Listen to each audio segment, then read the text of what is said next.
Hello friends. मैं आपका दोस्त सीए रंजीत कुंवर आज इस पॉडकास्ट में जीएसटी के ऊपर एक छोटा सा डिस्कशन बट इम्पॉर्टेंट डिस्कशन करने वाला हूं।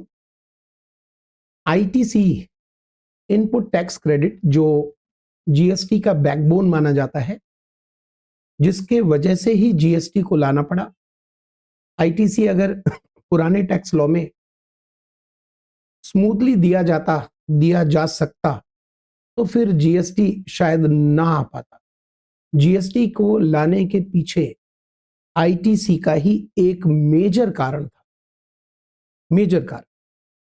तो आज हम जानेंगे कि आईटीसी किस कंडीशन पर हम अवेल कर सकते हैं, लेकिन अवेल करने से पहले यह जरूर आपको जानना चाहिए कि अवेलमेंट और यूटिलाइजेशन दोनों दो बातें हैं। यानी जीएसटी अवेल करना और यूटिलाइज करना ये दो अलग अलग बातें हैं। अवेल किसे कहते हैं?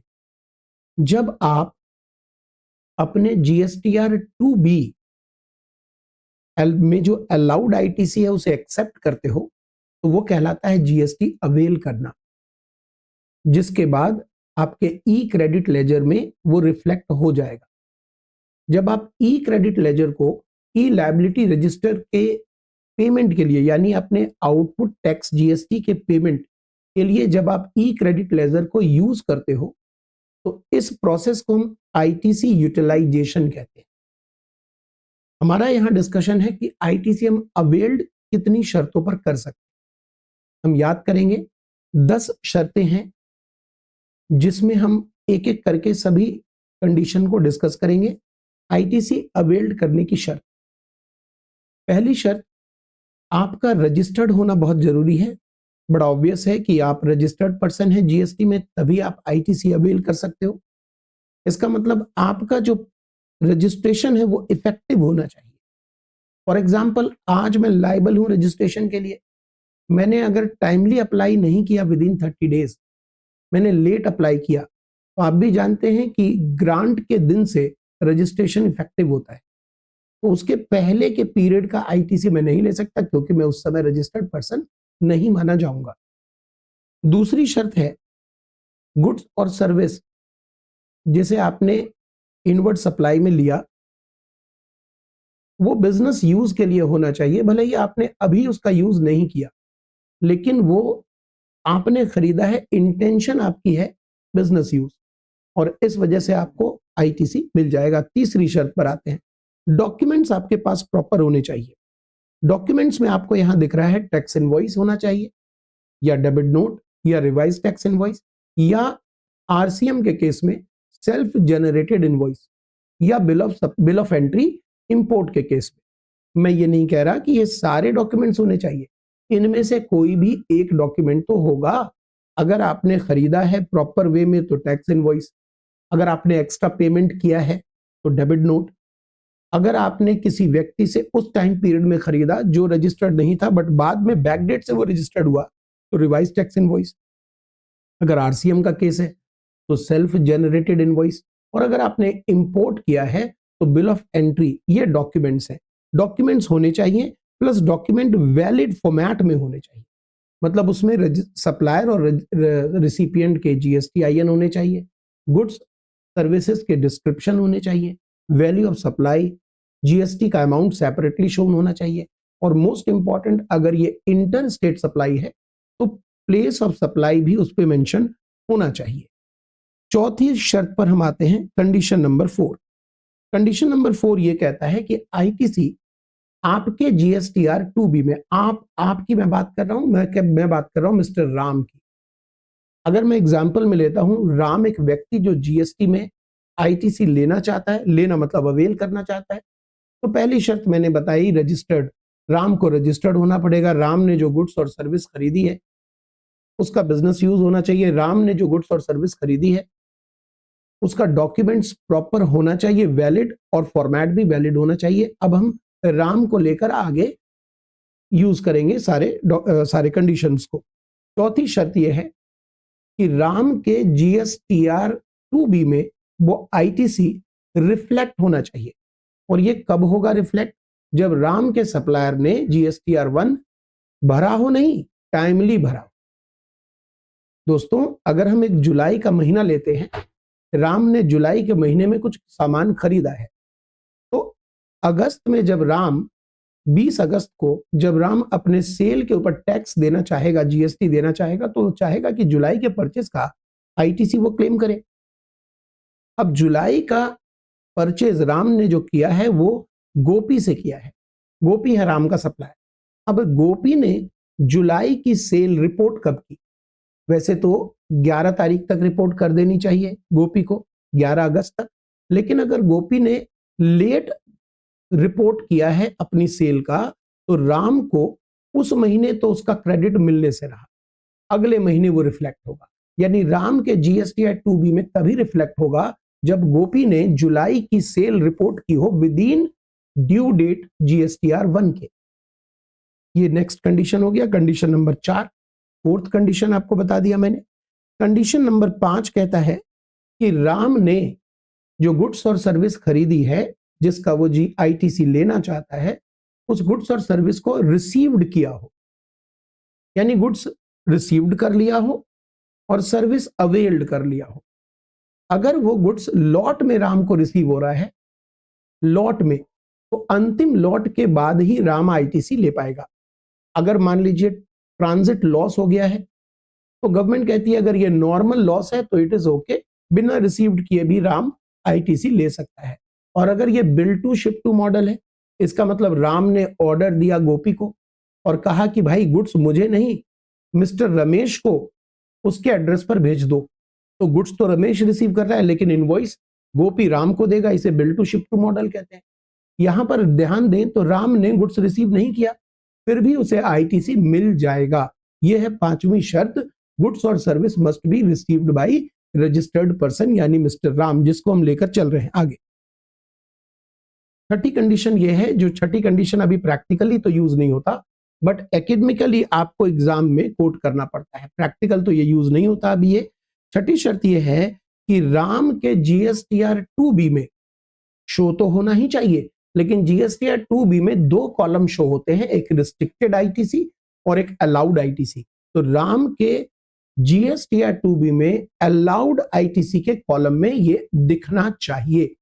अब ये एक अलग मुद्दा हो जाता है कि कब ITC GSTR 2B में रिस्ट्रिक्टेड कॉलम में जाता है।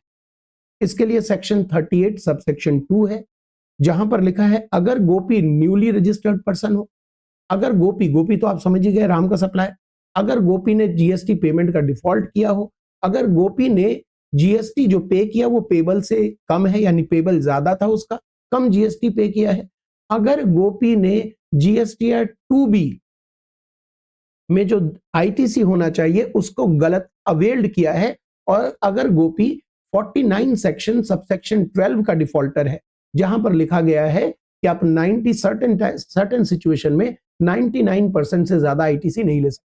यहां मैं आपको यह बात बताऊं कि राम को मना किया जा रहा है ITC अवेल्ड करने से, गोपी की गलती पर।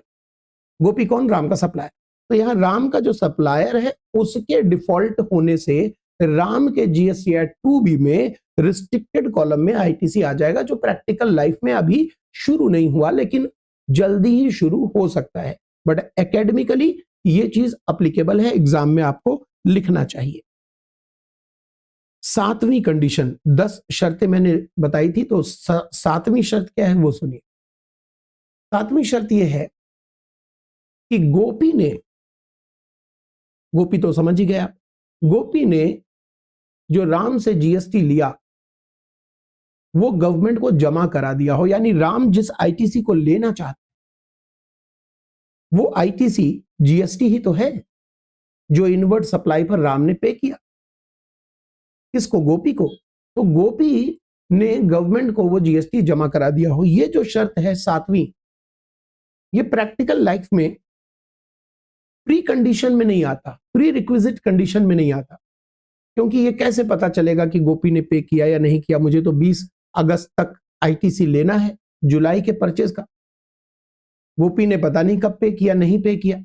इसलिए ये प्री रिक्विजिट कंडीशन तो नहीं है, बट ये कंडीशन है जिसके आधार पर सरकार फ्यूचर में राम के लिए गए आईटीसी को रिवर्स कर सकती है। और यहां लिखा भी हुआ है कि अगले साल मान लीजिए हम 24-25 में आईटीसी ले लेते हैं 7वें कंडीशन को बिना देखे कि गोपी ने पेमेंट किया कि नहीं किया, हम ले लेते हैं, तो अगले साल 30 सितंबर 25 तक अगर गोपी ने गवर्नमेंट को इसका भुगतान नहीं किया, पेमेंट नहीं किया, चाहे गोपी ई क्रेडिट लेजर से पे करे, ई कैश लेजर से पे करे, फर्क नहीं पड़ता, अगर गोपी ने पे नहीं किया तो राम को विद इंटरेस्ट अवेल्ड किया हुआ आईटीसी अगर वो यूटिलाइज कर चुका है रिवर्स करना पड़ेगा। अगर वो यूटिलाइज नहीं किया है, उसने सिर्फ अवेल्ड किया है तो जस्ट रिवर्स कर दे, यूटिलाइज किया है तो ब्याज के साथ उसको रिवर्स करना पड़ेगा। तो ये कंडीशन प्री रिक्विजिट कंडीशन नहीं है, लेकिन शर्त तो है, एकेडमिकली भी मेंशन करना पड़ेगा, प्रैक्टिकली भी इसको देखना पड़ता है। 8वीं शर्त यह है कि राम ने जीएसटीआर 3B भरा हो, यह भी प्री रिक्विजिट में नहीं आ सकता, क्योंकि जीएसटीआर 3B राम तभी भरेगा जब वो आईटीसी अवेल्ड करेगा, यूटिलाइज करेगा। और ये कह रहे हैं कि जीएसटीआर 3B भरो फिर हम आईटीसी अवेल्ड करने देंगे, तो ये तो पॉसिबल नहीं है। इसलिए गवर्नमेंट कहती है इट्स ओके, ये भी कंडीशन बना रहेगा, अगर आपने नहीं भरा तो जो आप अवेल्ड कर रहे हो वो बेकार हो जाएगा। तो यानी आपको जीएसटीआर 3B तो भरना ही पड़ेगा, तभी आप आईटीसी अवेल्ड कर सकते हो, नहीं तो आईटीसी अवेल्ड नहीं कर सकते। इसी वजह से मैं आपको पढ़ाता हूं सेक्शन, जो इंटरेस्ट का सेक्शन है जीएसटी में 50, वहां पर आप ध्यान देते हो कि कभी ग्रॉस पर ब्याज कैलकुलेट होता है और कभी नेट पर ब्याज कैलकुलेट होता है। ग्रॉस पर कब ब्याज कैलकुलेट होता है? जब आपने जीएसटी का अवेलमेंट ले लिया है, 3B भर चुके हो, तो आपने आईटीसी अवेल कर लिया, फिर जब फ्यूचर में शॉर्ट पेमेंट दिखेगा तो हम ग्रॉस पर निकालते हैं ब्याज को, और अगर आपने नहीं 3B भरा है तो नेट पे निकालते हैं, यानी आपको अवेल करने का मौका देते हैं, लेकिन 3B की शर्त मानी जाती है, 3B तो आपको भरना ही पड़ेगा अवेलमेंट के लिए। तो ये भी प्री रिक्विजिट कंडीशन तो नहीं है, लेकिन कंडीशन में आता है। 8वीं शर्त। 9वीं शर्त यह है कि आपका जो आईटीसी है वो 17(5) में ब्लॉक नहीं होना चाहिए। 17(5) section 17 sub section 5 negative list दिया गया है जहां आप आईटीसी अवेल्ड नहीं कर सकते, और अगर आपने किया है कल को पकड़े जाएंगे तो ब्याज समेत पेनल्टी के चांसेस भी हैं। इसलिए यह शर्त मानकर रखिए, 9th कंडीशन है कि ITC must not be blocked under section 17 sub section 5। और आखिरी शर्त यह है कि राम ने गोपी को कंसिडरेशन पे किया हो विद इन 180 डेज। यह भी प्री रिक्विजिट कंडीशन नहीं है, फ्यूचर कंडीशन है। राम आईटीसी अवेल्ड तो कर ले, लेकिन ये प्रॉमिस करे कि वो गोपी को उसका कंसिडरेशन पे करेगा within 180 days from the date of invoice issued. Otherwise Ram को आईटीसी विद इंटरेस्ट रिवर्सल करना पड़ेगा। Is there any exception for 10th rule? Answer is yes. मान लीजिए अगर आरसीएम है, राम को खुद जीएसटी जमा कराना है इनवर्ट सप्लाई पर, तो गवर्नमेंट कहती है फिर आप गोपी को एक्चुअल में पेमेंट कब करते हो नहीं करते हो, हमें उससे कोई मतलब नहीं, हमको तो अपना जीएसटी मिल गया। तो ठीक है, you can take ITC even without payment to supplier. तो सप्लायर को आप पेमेंट बिना किए भी आईटीसी ले लो, कोई टेंशन की बात नहीं है। अगर नहीं भी पे करते हो 180 डेज तक तो हम रिवर्सल नहीं करेंगे, बिकॉज गवर्नमेंट कहती है हमको तो जीएसटी मिल गया जो राम ले रहा है आरसीएम में। दूसरी एक्सेप्शन यह है जहां पर डीम्ड सप्लाई हम मान लेते हैं शेड्यूल 1 सेक्शन 7, जहां पर सेक्शन 7(1)(c) सप्लाई का डेफिनेशन शेड्यूल 1 के अंतर्गत 4 एक्टिविटीज डीम्ड सप्लाई मानी जाती है विदाउट कंसिडरेशन। सिंस वहां कंसिडरेशन का कोई मतलब ही नहीं है, कंसिडरेशन है ही नहीं, तो फिर पेमेंट क्या करेंगे? इसलिए 10th कंडीशन से उस हिस्से को भी हटा दिया गया कि डीम्ड सप्लाई के केस में आपका कंसिडरेशन का पेमेंट करना जरूरी नहीं है, ये कंडीशन पूरी करनी जरूरी नहीं है। और एक एक्सेप्शन और है जहां पर राम ने गोपी के बिहाफ पर किसी और को पे कर दिया, और गोपी ने इनवॉइस तो पूरे पर रेज किया बट पेमेंट कम लिया। मान लीजिए कि राम गोपी से सर्विसेज लेता है 1 लाख रुपए का प्लस 18% जीएसटी, तो गोपी ने बिलिंग तो की 1,18,000 की, बट गोपी का कोई और क्रेडिटर है जिसका भुगतान राम कर देता है, और गोपी इनवॉइस के अमाउंट से कम पैसा राम से लेता है। तो यहां देखा जाए तो इनवॉइस का पैसा गोपी को तो नहीं मिला पूरा, फिर भी आप जीएसटी क्लेम कर सकते हो बिकॉज आपने गोपी के बिहाफ में किसी और को पे कर दिया। तो ये 3 एक्सेप्शंस भी यहां देखने को मिलता है।